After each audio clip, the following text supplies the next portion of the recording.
MQM Pakistan के हवाले से काफ़ी कंट्रोवर्सी चल रही है। नाम नहाद कराची में बैनर लगे हुए हैं कि जी इन्होंने गलत फ़ैसला किया है और वगैरह वगैरह, और फ़ारूक सत्तार जैसे दाल चावल खाने वाले और मुस्तफ़ा कमाल जैसे डब्बू मुसलसल बातें कर रहे हैं कि जैसे पता नहीं इसने क्या गलत कर दिया है, जबकि हम पहले ही वाज़े कर चुके हैं कि मौजूदा हालात में ये जो मुत्तहिदा कौमी मूवमेंट पाकिस्तान है, जिसका वाकई महाजरों से के दिल से कोई ताल्लुक़ नहीं है, लेकिन फिर भी जो फ़ैसला किया है वो किसी हद तक बेहतर फ़ैसला किया है और महाजरों के लिए वो बेहतर है। इस पर मैं आपसे बात करना चाहता हूँ, लेकिन इससे पहले थोड़ी सी जो करंट मुल्क की सूरत हाल है उसके हवाले से बहुत सारी चीज़ें लोगों को पता नहीं होती हैं और समझते हैं कि पता नहीं क्या हो गया और क्या कारनामा हो गया और ये कासिम सूरी ने झूठ बोलकर क्या कर लिया और क्या। देखें, 1977 के जब इंतखाबात होने वाले थे, यानी इलेक्शन कैंपेन चल रही थी, तो पूरे पाकिस्तान में पाकिस्तान कौमी इत्तेहाद की लहर थी और ऐसा लगता था कि पाकिस्तान कौमी इत्तेहाद, जिसमें पाकिस्तान की पीपल्स पार्टी के अलावा तमाम जमातें मुत्तहिद थीं, 9 जमातों का इत्तेहाद उसको कहा जाता था, कि उनकी कामयाबी यकीनी है।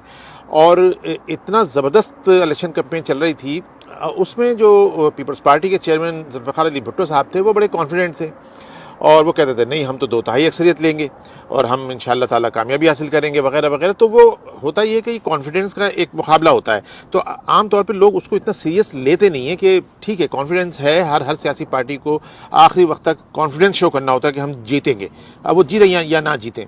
तो 7 मार्च 1977 को इलेक्शन हुए थे। 6 मार्च 1977 को लाहौर एयरपोर्ट पे भुट्टो से फिर पूछा अखबार वालों ने कि भाई क्या होगा कल, आप क्या फैसला होगा? उसने आप देखिएगा, आप कल देखिएगा 2/3 मेजॉरिटी हासिल करेंगे। तो अखबार वाले पूछ रहे थे कैसे करेंगे, ये फिजा क्या चल रही है, आपके खिलाफ इतने बड़े बड़े जलसे हो रहे हैं, आपकी पार्टी जलसे बड़े करने में नाकाम है, फिर वो धांधली जो उसी वक्त शुरू कर दी थी बिला मुकाबला मुंतखब होने की, तो वो शुरू कर दी है। तो लेकिन भुट्टो इतने कॉन्फिडेंस से कह रहा था कि नहीं आप देखिएगा कल, आप देखिएगा क्या होता है, आप देखें कल देखें। तो उसके बाद क्या हुआ कि जब 77 के इलेक्शन हुए 7 मार्च को और रात को जब नतायज आए और तो उसमें पीपल्स पार्टी को 2 तिहाई अक्सरियत हासिल हो गई थी। लेकिन कैसे हुई थी? उस ज़माने के हिसाब से तारीख की सबसे बड़ी धांधली, सिवाय इसके कि जो 2018 में जो हुई है तहरीक इंसाफ को जताने के लिए, इससे थोड़ी कम होगी, लेकिन पूरे पाकिस्तान में शानदार धांधली हुई और पीपल्स पार्टी को धांधली से जिताया गया। तो जुल्फ़िकार अली भुट्टो को कॉन्फिडेंस था कि कल उसने क्या फाउल प्ले खेलना है।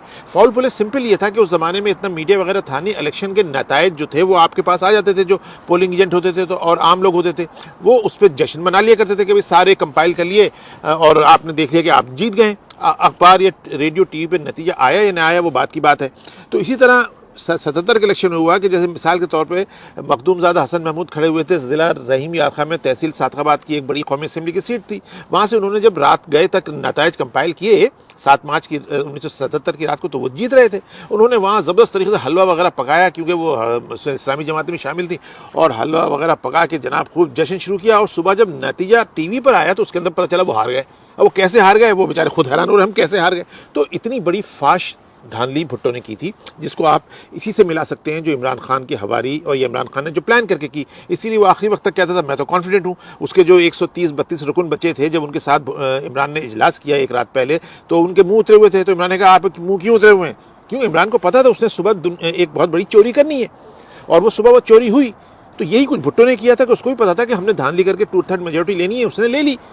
लेकिन वक्ती तौर पर तो जो शुरफा होते हैं, जो बेचारे उससे मुतासिर हो, उनमें सत्ता तो तारी हो गया होगा, हम जाहिर हुआ होगा, यहाँ भी अपोजिशन पे हुआ होगा, लेकिन अंजाम क्या हुआ भुट्टो साहब का? अब बीच का वो पीरियड निकाल लें जो कौमी इत्तेहाद की तहरीक चली। अंजाम ये हुआ कि रावलपिंडी जेल थी और फिर तख्ता-ए-दार था, किसी ने फांसी से रोक लिया उनको, नहीं रोक सके ना। और कितने लोग निकले उनकी फांसी के ऊपर? उस वक्त तो कोई भी नहीं निकला। आज सब भुट्टो भुट्टो करते हैं, हद तक इमरान खान भी भुट्टो भुट्टो कर रहा है। तो यही चीज़ मैं आपको समझाना चाह रहा हूँ कि ये जो कुछ इमरान खान और इसकी पार्टी ने किया, जो एक इन्होंने सोच लिया था हमने तो बेईमानी करनी है, चाहे कुछ भी कर लो, और ये बेईमानी होनी थी। और जिन लोगों ने मेरी वीडियो थोड़ी बहुत, ज़ाहिर है कि मेरी वीडियो कोई वसी पैमाने पर तो नहीं देखी जाती, लेकिन जिन्होंने भी देखी मेरे दोस्तों ने, मैं पहले दिन से कह रहा हूँ कि मुझे तहरीक अदम एतमाद के दिन पर कोई एतमाद नहीं है कि उस दिन कोई फैसला होगा, लेकिन दिल का जाना ठहर गया है सुबह गया या शाम गया, इसने जाना है। तो वही कुछ हुआ, इन्होंने एक धांधली का मंसूबा बना लिया था कि कुछ भी कर लें, हम तो आके रिफ्यूज़ कर देंगे कि बस मनसूख हो गई, स्पीकर का फैसला है और स्पीकर पिछले दरवाजे से निकल के भाग जाएगा। तो ये इन्होंने किया। तो इसलिए इसमें उसी जब ये वाक़या हुआ रात के 12, यानी हमारे वक्त कनाडा के वक्त के मुताबिक रात के 12 बजे, तो मैंने सुबह 6 बजे अपनी वीडियो पहली डाल दी थी, हंसते खेलते खुश खरम के, भाई ये तो होना ही था, इस टाइप की हरकतें इन्होंने करनी थी, ऐसे नहीं करते तो किसी और तरीके से कर लेते। मिसाल के तौर पर सबकी गिनती हो जाती और गिनती के बाद वो कहते नहीं जी नहीं, गिनती में से मैं 40 वोट माइनस कर रहा हूँ, ये वोट नहीं है। अब आप कहते कैसे कैसे, हाय हाय हाय कहते, वो पीछे दरवाजे भाग जाता। तो ये चोरी तो होनी थी, लेकिन हम गौर किस पे कर रहे हैं कि उसका अंजाम क्या हुआ। जो भुट्टो का अंजाम हुआ, आप यकीन करें, आप एतमाद करें, मैंने 77 के इलेक्शन होश हवास देखे हैं, उसकी तहरीक में भी हिस्सा लिया है और भुट्टो की फांसी पे मिठाई बांटी भी है। होती है इतनी खुशी जब कोई आमिर मतलब, जब कोई डिक्टेटर ऐसी हरकतें करता है और उसके बाद जब उसका अंजाम आता है तो मिठाइयाँ बंटती हैं। मुझे अफसोस से कहना पड़ता है कि ये हमारे क्रिकेट का एक हीरो था, मेरी नज़र में तो कभी हीरो नहीं था, लेकिन चलें जिन लोगों की अम्मियों की नज़रों में हीरो था, इसका ये अंजाम होगा और ये होगा। तो लिहाजा कोई खातिर जमा रखें, इस शख्स ने जो हरकतें की हैं सिर्फ अपना 4 दिन का इख्तिदार बचाने के लिए, और वही भुट्टो ने भी की थी, अंजाम उसका तख्ता-ए-दारी है।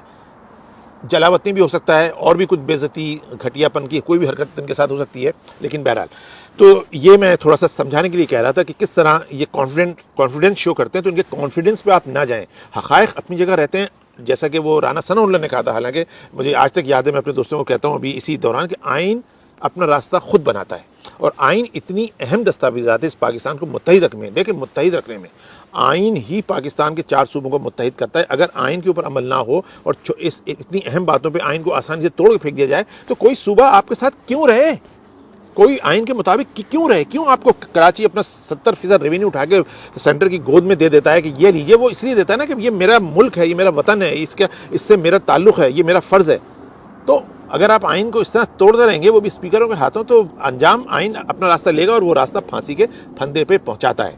अब आ जाइए कराची के हालात पे। MQM पाकिस्तान के, देखें, मैं कभी हामी नहीं रहा, हम हमेशा अल्ताफ़ हुसैन के साथ हैं। हमारा कायद अल्लाह, हमारी एक किताब है, हमारा एक अल्लाह है, एक रसूल है, एक किताब है जो कुरान शरीफ है, और उसके बाद अगर एक कोई सियासी रहनुमा है तो अल्ताफ़ हुसैन है, इसमें कोई शक नहीं है। मौजूदा हालात जिस किस्म के भी हैं, देखें, हम ग्रेजुअली उन हालात की तरफ जा रहे हैं कि जहाँ से हम दोबारा अल्ताफ़ हुसैन को पा सकते हैं। MQM पाकिस्तान जो इस वक्त यहाँ चल रही है, उसके हम मुखालिफ जैसा कि रहे हैं, लेकिन इसके बावजूद उसने एक सियासी फैसला किया है। उसने एक ऐसा फैसला किया जिसमें वो पाकिस्तान की तमाम इकाइयों के साथ है। देखिए, अपोजिशन के साथ बलूचिस्तान भी है, अपोजिशन के साथ खैबर पख्तूनख्वा भी है, अपोजिशन के साथ पंजाब पूरा है, तो सिंध की पीपल्स पार्टी भी है। तो हम क्यों पीछे रहें? तो हम भी उस ग्रांड जो अलायंस है इस मुल्क का, इस मुल्क की जो सबसे बड़ी जमाती इत्तेहाद है, हम उसके साथ क्यों ना रहें? तो अगर इन्होंने ये फैसला किया है तो इन्होंने बहुत अच्छा फैसला किया, और इस वजह से इनकी वो जो गुनाह है जो इन्होंने महाजिर कौम के साथ ज्यादती की, अल्ताफ़ हुसैन के साथ बेवफाई की, उस गुनाह पे मैं मानता हूँ पूरी तरह माफ़ नहीं किया जा सकता। लेकिन इस वक्त जो महाजिरों की कराची और हैदराबाद और सिंध के शहरी इलाकों में सूरत हाल है, उसके अंदर ये चीज़ बेहद ज़रूरी है कि हम अवामी ताकत के साथ चलें। हम उनके साथ ना चलें जो चोर हैं, जो आटा चोर, चीनी चोर और अब आइन चोर, कश्मीर फरोश भी हैं, और जो आइन के चोर हैं। हम आइन के चोरों के साथ कैसे चल सकते हैं? तो लिहाजा हम उनके साथ चलेंगे जो जमहूरियत के साथ चल रहे हों।